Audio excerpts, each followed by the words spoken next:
केंद्र सरकारी कर्मचारी माने अष्टम वेतन कमिशन घोषणा पर दरमा वृद्धि नहीं उत्सुक। नुआ दरमा 40 रु 50% वृद्धि हेब।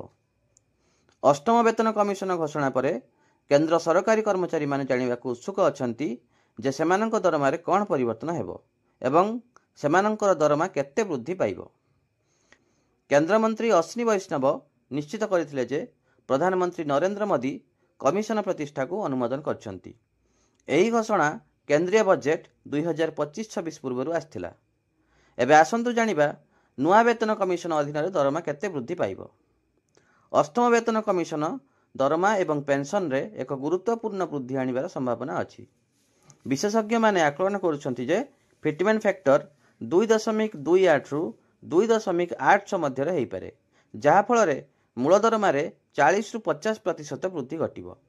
फिटमेंट फैक्टर सीधासलख केंद्र सरकारी कर्मचारी नूतन मूल दरमा और पेंशन गणना को प्रभावित करे।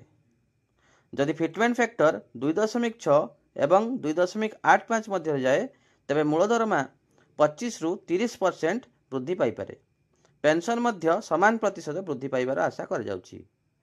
एही हिसाब को आधार करी वर्तमान 20,000 टंका मूल दरमा पाउथबा जणे कर्मचारी 46,600 रु 57,200 टंका मध्य दरमा वृद्धि पाइपारे। यह सहित संशोधित भत्ता एवं कार्यदक्षता भित्तिक दरमा सहित सर्वनिम्न मौलिक दरमा 40,000 टंकारु अधिक हेब बोली आशा कर जाउछि। अष्टम वेतन कमिशन पई एक कमिटी गठन प्रक्रिया खूब शीघ्र आरंभ हो पारे। कर्मचारी माने आहुरी घोषणा पई उत्साह सहित अपेक्षा करछंती।